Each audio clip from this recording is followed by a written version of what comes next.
Chris Evert foi uma tenista recordista na década de 70 e 80. Quando ela terminou a sua carreira, ela tinha os registros mais imbatíveis no esporte e deu uma contribuição decisiva para o avanço do esporte, do tênis feminino como um todo. No entanto, assim que ela se aposentou, ela passou por uma profunda depressão e mais tarde ela deu uma entrevista falando sobre esse período da sua vida, dizendo assim: eu não tinha a menor ideia de quem eu era ou do que eu poderia ter sido longe do tênis. Eu estava deprimida e temerosa porque uma grande parte de minha vida tinha sido definida por meu status de campeã no tênis. Contudo, quando me aposentei, fiquei completamente perdida. Vencer fazia-me sentir que era alguém, fazia-me sentir bonita. Era como se eu estivesse sob o efeito de alguma droga. Eu precisava das vitórias e do aplauso para ter uma identidade. Eu precisava dos aplausos e da vitória para ter uma identidade.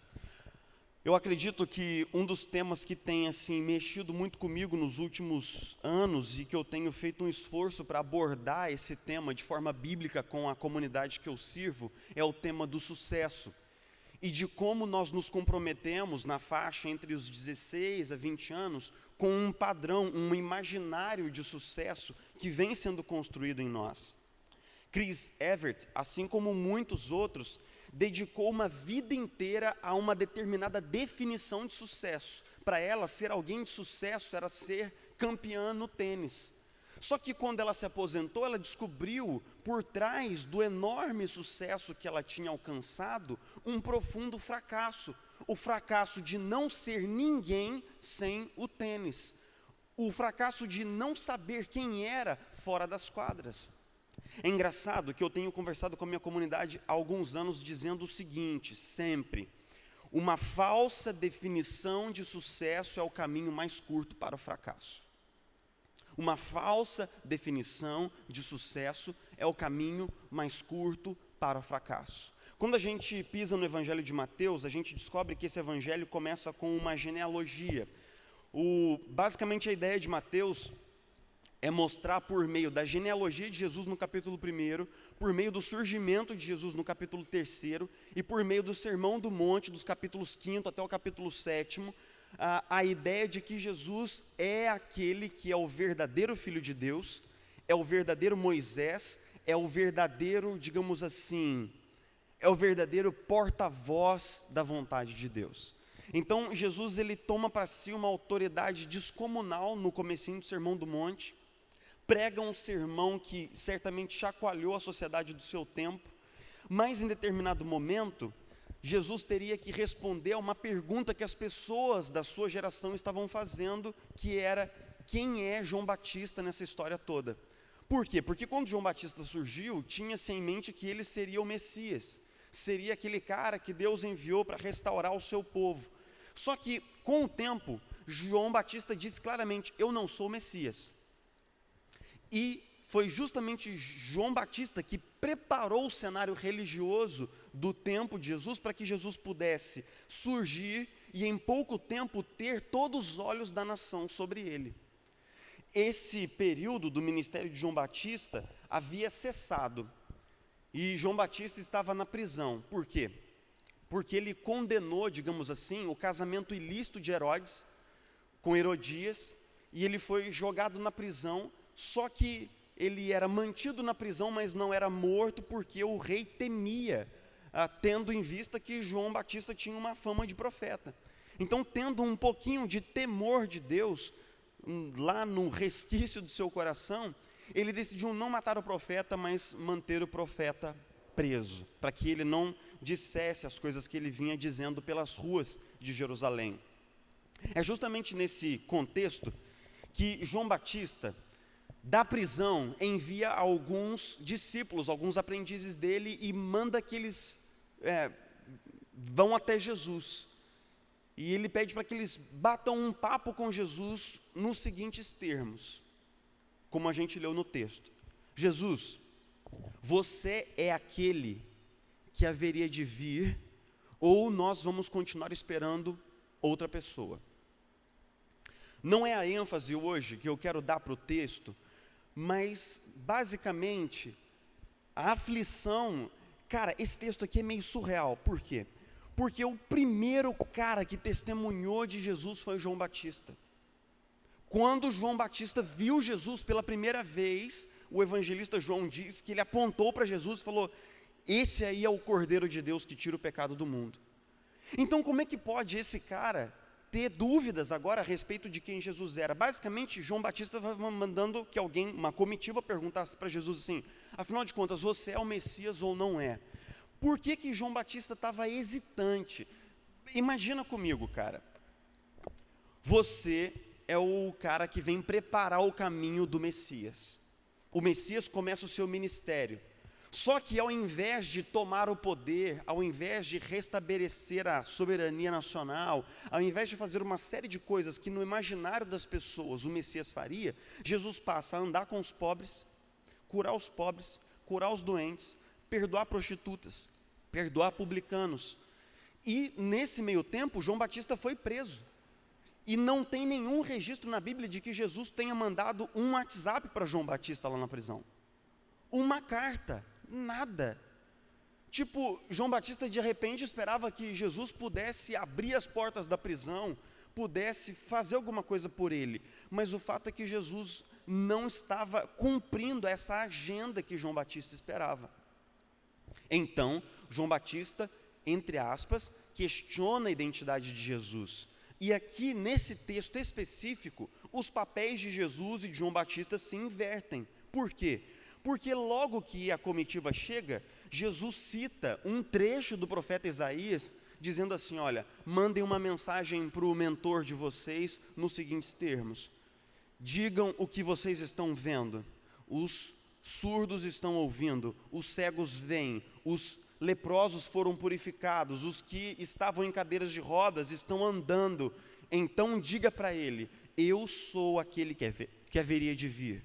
O reino de Deus está entre os homens, eu sou o Messias. Mas então a comitiva sai e o papel de Jesus e de João Batista se invertem. Por quê?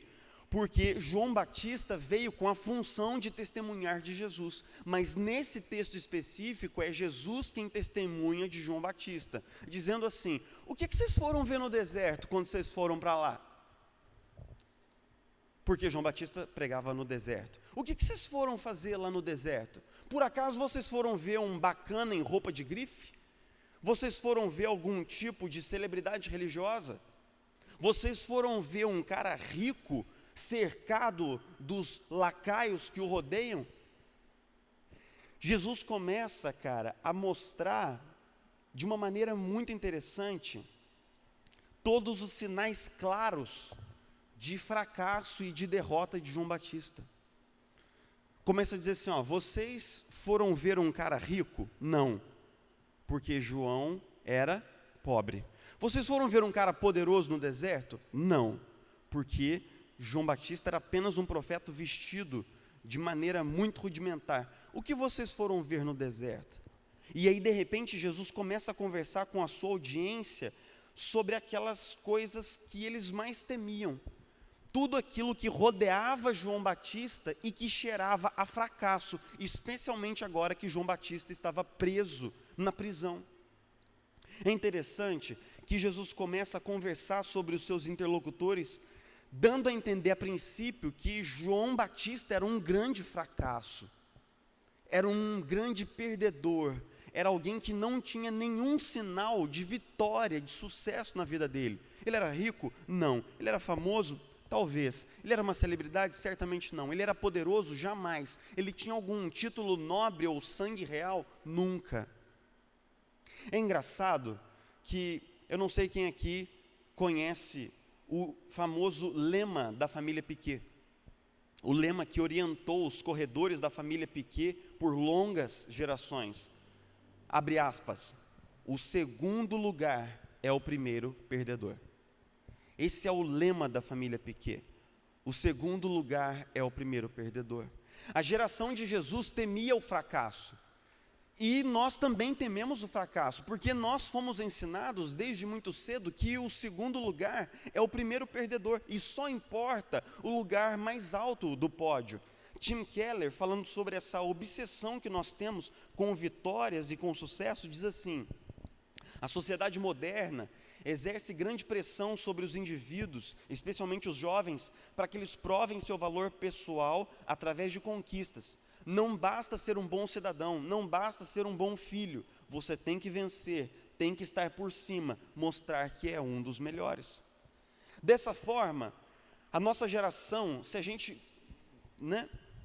antigamente quando era criança, a gente tinha pesadelos, como toda criança tem. A gente tinha medo de escuro, a gente tinha medo do bicho-papão.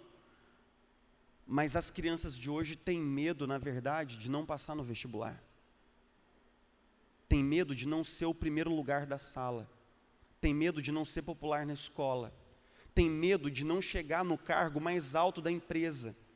Nós tememos o fracasso mais do que muitas coisas. Porque basicamente nós fomos ensinados que nós temos que mostrar que somos alguém. O filósofo suíço Alain de Botton, ele fala assim: cara, essa linguagem de mostrar, provar que é alguém, para um jovem, comunica uma mensagem muito poderosa. Que mensagem? Que a princípio você não é ninguém. Se você não provar que você é alguém, isso significa que você não é ninguém. E existe uma lógica muito perversa por trás disso tudo. Por quê? Eu lembro que uma vez eu estava ouvindo uma rádio, e não sei se foi o Roberto Chiniachique, dizendo assim: cara, é muito louco esse negócio, esse vício de vitória da nossa geração, porque basicamente o que se colocou no imaginário das pessoas é que eu só vou ser feliz se eu for o gerente. E ele começa a falar da síndrome do gerente, quer dizer assim, 20 pessoas trabalham num determinado lugar da empresa, e sempre se tem a ideia de que todo mundo quer a gerência, porque a gerência é o lugar onde você sai do lugar comum para um lugar de destaque. E o que foi formatado na nossa cabeça, ou o que vem sido, entre aspas, o que vem chegando até nós por causa da nossa importação da cultura norte-americana, é que eu só vou ser alguém se eu for o gerente na minha empresa. Qual é o perigo? O perigo é que desses 20, um só vai ser o gerente. E os outros 19 são quem? O segundo lugar é o primeiro perdedor. E muitas pessoas não conseguem, alcançar uma realização que seja maior ou mais profunda do que esses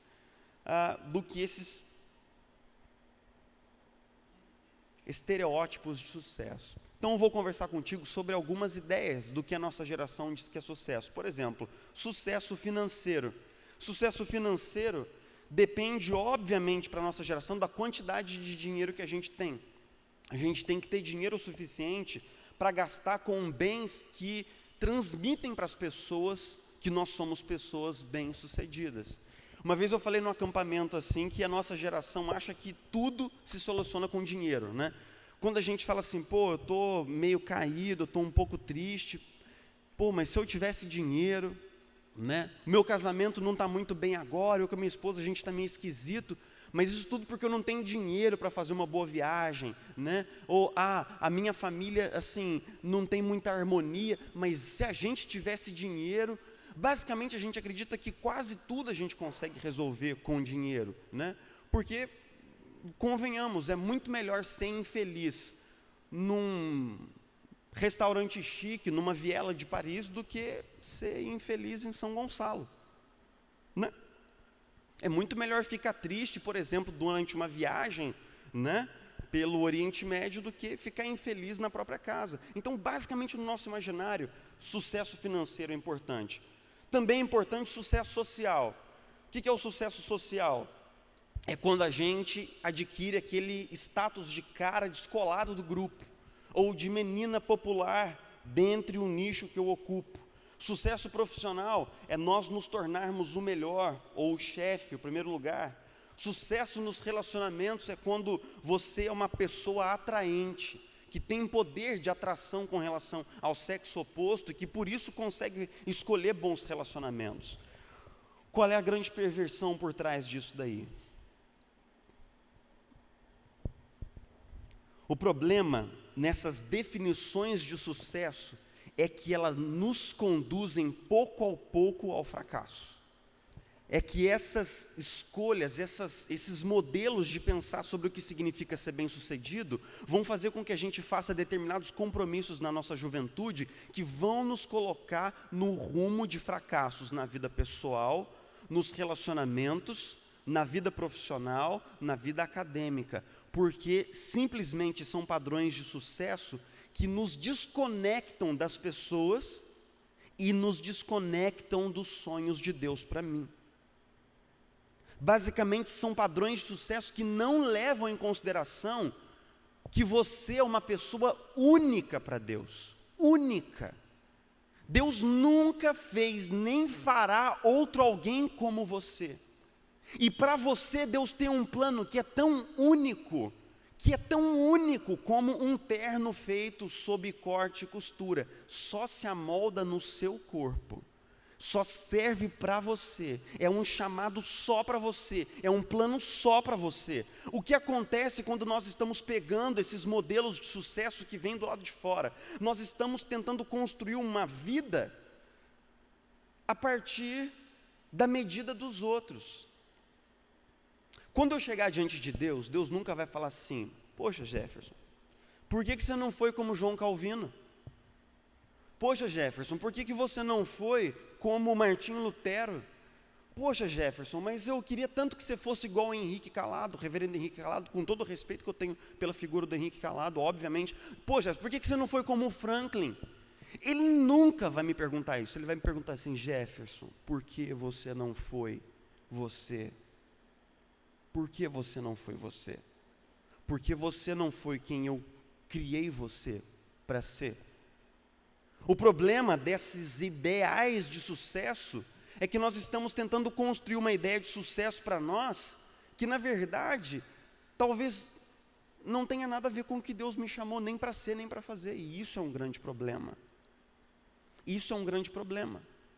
Tem gente que é tão rica, aliás, desculpa, tem gente que é tão pobre, mas tão pobre, tão pobre, tão pobre, que só tem dinheiro. Não tem mais nada. Não tem sentido, não tem realização, não tem propósito, tem muito dinheiro. E por isso é de uma pobreza lastimável. Tem gente que é tão fracassado, que chegou no primeiro lugar, passando por cima de todo mundo no caminho, esmagando uma série de corações na trajetória, tomando atalhos na vida, furando com pessoas, abandonando amigos. Chegou lá naquele cargo de presidente da empresa, deixando um rastro de lama no caminho. Que triste é se descobrir como um bem-sucedido fracassado. Eu quero finalizar essa primeira parte dizendo o seguinte: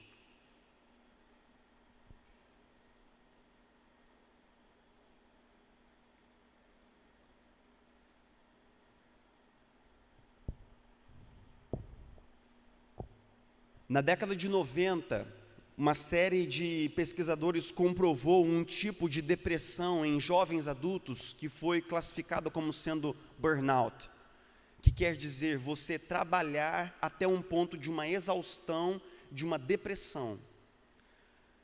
Hoje, nós temos uma taxa de aumento entre jovens de 22 a 26 anos sem precedentes de burnout.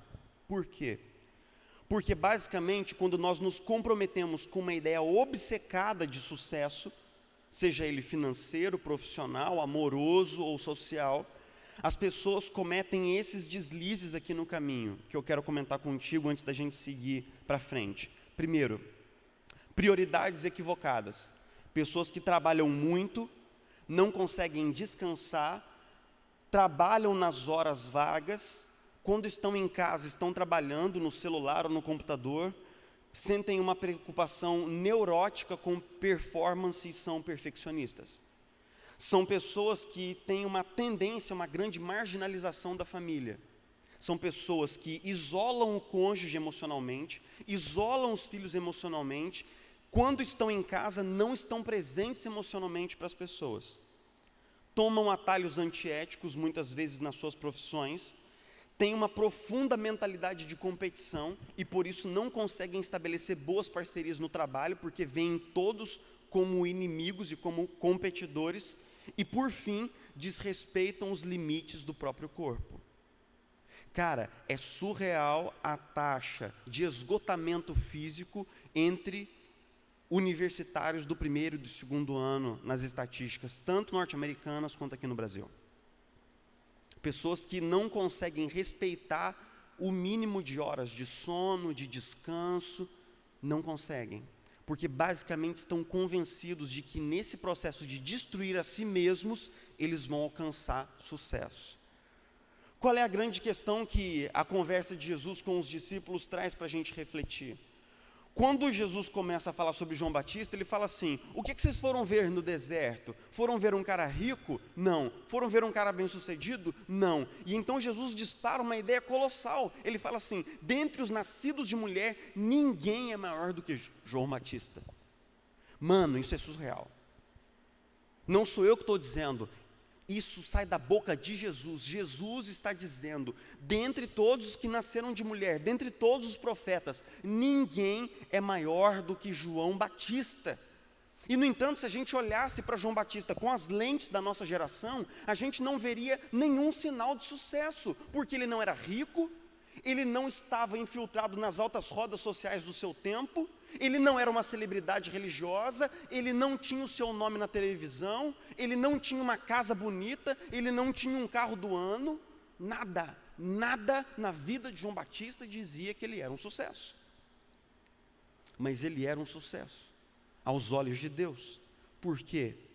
Porque logo em seguida Jesus cita aquela passagem de Isaías que diz assim: voz do que clama no deserto, preparem o meu caminho. O que esse texto quer dizer? O que Jesus citando esse texto quer dizer? Quer dizer que João Batista sabia que ele era esse profeta predito em Isaías e ele viveu aquilo. Quando foram perguntar para João Batista: você é Elias? Ele falou: não. Você é o Messias? Não. Quem é você? João Batista cita no Evangelho de João: voz do que clama no deserto, preparai o caminho do Senhor, aplanai o caminho até que ele venha. João Batista tinha uma certeza de 100% de quem Deus o chamou para ser, e ele fez aquilo. Se tem alguma coisa que a Bíblia fala sobre sucesso, é que sucesso é ser quem Deus te chamou para ser, nada mais e nada menos. Sucesso aos olhos de Deus é quando eu e você temos uma certeza de quem fomos chamados para ser em Deus, de quais dons nós temos, qual é o nosso chamado, quais são os talentos que o Espírito Santo derramou no meu coração. Eu não estou falando necessariamente, quando a gente começa a falar assim, do chamado, parece que eu estou falando aqui: deixa a sua profissão e vá ser um pastor, vai ser um missionário. Eu não estou falando absolutamente nada disso. Porque Deus não chama só pastores, Deus não chama só missionários, Deus chama professores, Deus chama policiais, Deus chama advogados, Deus chama médicos, Deus chama engenheiros. Porque Deus chama homens e mulheres para servirem com diferentes funções, abençoando a sociedade, testemunhando do Evangelho onde Deus te coloca. Paulo morreu decapitado em 67. De acordo com a tradição, ele ficou numa prisão vários anos, vivendo numa pobreza muito grande, e então foi decapitado. Pedro morreu pobre, crucificado de cabeça para baixo. O bispo de Antioquia, Inácio, foi acusado de ser cristão e foi encaminhado para morrer em Roma. O bispo de Esmirna, em 155 d.C., Policarpo, foi perseguido após ter sido denunciado como cristão, foi caçado por uma longa extensão, por uma comitiva de soldados romanos, foi apanhado, e queimado vivo. A viúva Felicidade, que tinha 7 filhos, foi condenada. Ela foi colocada diante de um júri, foi acusada de ser cristã. Pediram que ela oferecesse sacrifício aos deuses, ela se recusou, afirmou sua fé em Cristo. Ela e os seus 7 filhos, os menores sendo ainda crianças de poucos anos, foram queimados todos vivos, de uma só vez. Nos primeiros anos da fé cristã, a gente tem uma coleção de histórias de homens e mulheres que morreram pobres, morreram condenados por tribunais, e que aos nossos olhos seriam tremendos fracassos. Mas existe um trecho muito interessante da Epístola de Hebreus que eu quero ler para você, que diz assim: é uma pena que eu não tenha mais tempo para falar de Gideão, Baraque, Sansão, Jefté, Davi, Samuel e os profetas, os quais pela fé conquistaram reinos, praticaram a justiça, alcançaram o cumprimento de promessas, fecharam a boca de leões, apagaram o poder do fogo e escaparam do fio da espada. Outros enfrentaram zombarias e açoites, outros ainda foram acorrentados e colocados na prisão, apedrejados, cerrados ao meio, postos à prova, mortos ao fio da espada. Andaram errantes, vestidos de pele de ovelhas e de cabras, eram necessitados, eram pobres, afligidos e maltratados, mas ainda assim o mundo não era digno deles. O mundo não era digno deles. A galeria dos heróis da fé parece uma galeria de fracassados, porque todos eles foram perseguidos, foram mortos, morreram novos ainda, morreram na pobreza, sem construir um nome, sem atingir indicadores de sucesso. Mas para Deus, eles estão na galeria da fé, eles são heróis da fé. Eu terminei de ler um livro recentemente sobre a vida do profeta Jeremias, escrito pelo Eugene Peterson, e ele fala assim: Jeremias, por um lado, foi um tremendo fracasso. Por quê? Porque ele pregou 40 anos e ninguém nunca ouviu um sermão de Jeremias. 40 anos pregando em Jerusalém, ninguém nunca falou assim: eu vou ouvir o que esse cara está falando, porque esse cara está falando é importante, eu vou obedecer. Mano, ninguém, zero rosquinha. E no entanto, Eugene Peterson diz assim: olhando pela perspectiva de Deus, Jeremias era um homem bem-sucedido. Por quê? Porque manteve a sua fidelidade ao seu chamado até o fim. Ele fez o que tinha que fazer. Eu quero ir para o final compartilhando algumas ideias mais práticas com você.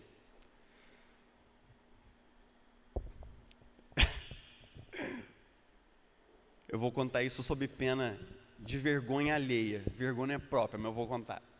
Eu e minha esposa, a gente pedala, né, cara? E teve um tempo antes, né, que eu pedalava sozinho. E a gente mora numa cidade muito montanhosa de Minas, cara. Assim, pedalar lá é meio irritante, porque para onde você for, tem uma coisa para você subir e descer depois. E aí, cara, eu tenho um problema sério, assim, que eu não sou um cara matutino, entendeu? Eu abro os olhos às 8 horas da manhã. Antes disso eu não sou nada, não sou ninguém, e se eu dormir menos de 8 horas também eu não sou nada, não sou ninguém, não sei o meu nome, não sei quem sou. E aí a gente foi para o final de semana, e aí aproveitamos o final de semana, e no sábado já não acordei muito cedo para pedalar. Acordei, 9 horas, fui conferir a bike, saí de casa às 10 horas, meu irmão. Essa hora o pessoal de lá já está voltando, já fez um pedal de 60 km e está voltando. Aí eu saí 10 horas de casa e falei assim: eu vou no Bento José. Minha esposa sabe onde é, a gente fez essa subida esse dia juntos. Cara, 11h30, meu irmão, um sol, assim, que na verdade eram uns 2, 3 sóis na minha cabeça.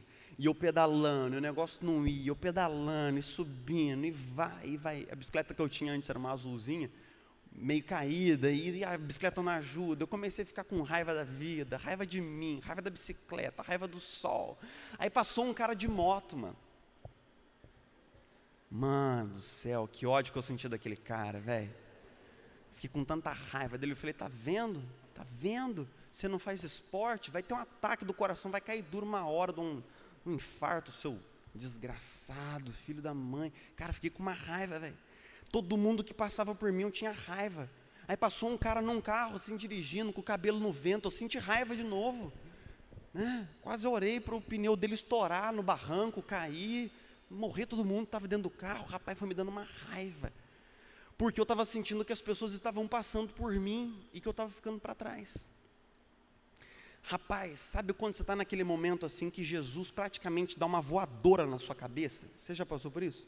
Sabe aquela hora que o Espírito Santo te dá uma marretada no meio da testa, assim, pá! Jesus veio e falou assim: tá vendo, cara? Você é assim. Você compete com gente que não está competindo contigo, cara.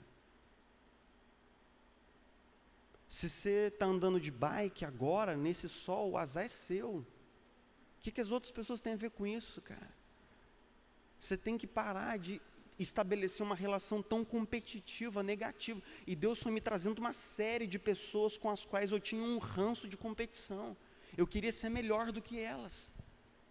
Eu queria pregar melhor do que fulano. Eu queria ser melhor do que ciclano. Eu queria ser mais relevante do que Beltrano. E Deus começou a expor um mundo de pecado dentro do meu coração. E falou assim: cara, você não está competindo nem com fulano, nem com ciclano. Eu te chamei para caminhar num caminho, você só. Sabe qual é o problema na vida, cara? É que muitas vezes a gente quer competir com as pessoas, mas uma competição só faz sentido se a gente sai do mesmo lugar e corre o mesmo caminho, cara. Mas o problema é que na vida nós não saímos do mesmo lugar, porque você vem de uma família, eu venho de outra, você vem de uma condição social, eu venho de outra, você teve uma educação, eu tive outra. Então que sentido tem a gente achar que a gente tem que competir uns com os outros? Que sentido tem essa construção de sucesso, no qual ser bem sucedido é ser melhor do que outra pessoa? Não tem sentido nenhum, cara. É mó piração isso, é viagem. Não tem nada a ver. Sucesso só pode ser se eu for o melhor que eu fui chamado para ser, porque o meu caminho é só meu e o seu caminho é só seu. Quando você se compara com os seus colegas de faculdade, quando você compara a si mesmo com as pessoas da sua idade, isso é besteira, porque Deus não te chamou para ser como eles, Deus te chamou para ser você. Então faz o seu caminho, abraça o que Deus tem para você, meu irmão, no nome de Jesus. Abraça o que Deus tem para você, minha irmã, e só para você, cara, só para você. Deus não vai te chamar diante do trono para perguntar por que você não foi igual Martinho Lutero. Deus vai te falar assim: por que você não foi você, cara? Eu te criei para você ser você. Te dei dons que eu não dei para ninguém. Dei uma história pessoal que eu não dei para ninguém. Eu te dei talentos valiosíssimos que eu não dei para ninguém. Eu só dei para você. E você seguiu outro caminho, seguiu o fluxo, foi junto com a manada.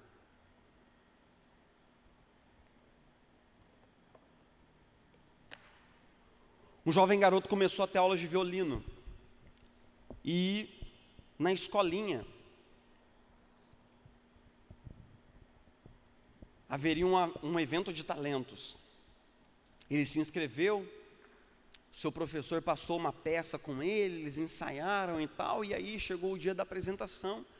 Quando chegou na vez dele, ele foi até o centro do palco, empunhou o violino, executou a peça, tal, não sei o que, fez todos os arpejos, todas as passagens, executou até o fim aquela peça.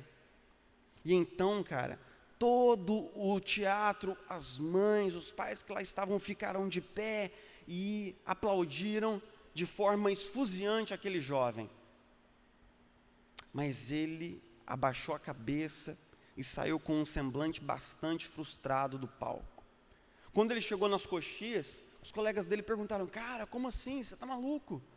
Volta lá, agradece as pessoas. Por que você está chateado assim? As pessoas aplaudiram você, todo mundo ficou empolgado. Ele falou: ah, cara, eu acho que eu posso melhorar, eu acho que eu não mandei tão bem assim não. Mas por quê, cara? Como assim?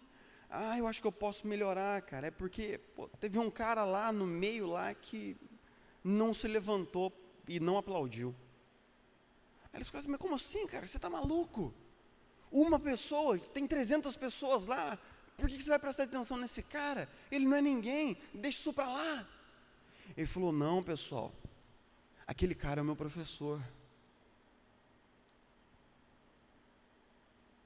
Basicamente, a nossa geração faz isso com a gente.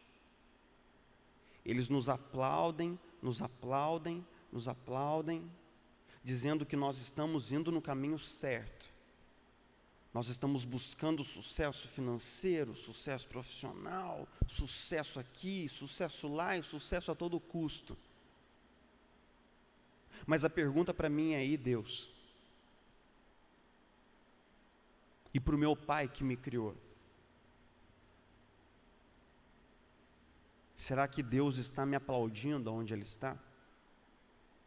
Será que o Eterno está satisfeito com o caminho que eu estou fazendo, com as escolhas que eu estou trilhando na minha vida? Será que os valores que eu estou abraçando para mim, na minha profissão, no meu trabalho, estão alegrando o coração do Eterno? Será que as escolhas que eu estou fazendo estão trazendo glória para o Eterno? Porque pode ser que muita gente te aplauda, cara. Pode ser que muita gente te aplauda. Mas nada disso importa muito. Porque um dia, eu e você estaremos diante dEle. E no final das contas, é o aplauso dEle que importa. É o aplauso dEle que importa. É bizarro, né? Todas as outras religiões importantes do mundo foram fundadas por caras que são um paradigma de sucesso. Por exemplo, Maomé. Maomé foi escorraçado na primeira jihad e, no entanto, ele executou com sucesso a segunda, e quando ele morreu, ele era um grande califa com várias pessoas ao seu redor que o admiravam e para quem ele era muitíssimo importante. Vários outros fundadores de religiões de porte mundial são pessoas que morreram com longa idade, ricos e reconhecidos. Mas o nosso Salvador não. Você já parou para pensar que a pessoa que nós seguimos no discipulado é um completo fracassado? Você já parou para imaginar que quando Jesus foi crucificado, ele não tinha mais do que a túnica que ele vestia? Você já parou para pensar que a família de Jesus pensou que ele era louco e que tentaram dissuadi-lo do ministério? Você já parou para pensar que Jesus foi cuspido, foi crucificado, que ele foi surrado, foi espancado, que Jesus morreu num instrumento crudelíssimo de execução do século I, num lugar remoto da Palestina? Você já parou para pensar que Jesus é uma das pessoas mais fracassadas que já pisaram na linha da história humana? Mas o grande paradoxo de Deus é que quando Jesus caminhou naquilo que era para nós um fracasso, ele foi um sucesso aos olhos de Deus. Essa é a grande verdade que nos incomoda. A grande verdade de que Jesus, aparentemente, em termos humanos, era um grande fracasso, um perdedor, um derrotado, mas ele venceu a morte, venceu o mundo, venceu o diabo e venceu por nós na cruz do Calvário. Meus irmãos, que coisa fantástica é o cerne pulsante da nossa fé. Nós cremos em um Deus que venceu por meio de Jesus Cristo na cruz do Calvário. Isso deveria subverter o que nós pensamos sobre sucesso e ser bem-sucedido. Porque o que importa é, se no final das contas, eu e você receberemos o aplauso que vem do Eterno. É isso que importa. Senhor, a gente está aqui, Senhor, expondo o nosso coração para a Tua palavra e pedindo que o Senhor possa nos ajudar a viver a vida que o Senhor sonhou para nós. Senhor, nos ajuda, Senhor, nos ajuda a viver a vida especial e única que o Senhor sonhou para nós. Trabalha no nosso coração, nos quebranta, nos leva para junto do Senhor. Se agora, na escolha da faculdade, na escolha da profissão, se agora nós estamos fazendo escolhas comprometidas com um falso modelo de sucesso, Senhor Jesus, nos ajuda, nos perdoa, nos quebranta, nos dirige. Nós queremos chegar naquele dia glorioso, Jesus, na Tua presença e ouvir da Tua boca: Entra, filho amado, entra, filha amada. Você que foi fiel, você que se manteve fiel, você que foi uma serva fiel, vem e entra agora no deleite da minha presença. Senhor Jesus, nos ensina a viver de tal maneira que a gente nunca se arrependa, de tal maneira que a gente nunca sinta que nós estamos jogando a nossa vida fora, mas que nós estamos vivendo os sonhos do Senhor para nós. Nos ajuda, nós oramos assim, é sincero o nosso coração, Senhor, nós oramos em nome de Jesus, amém.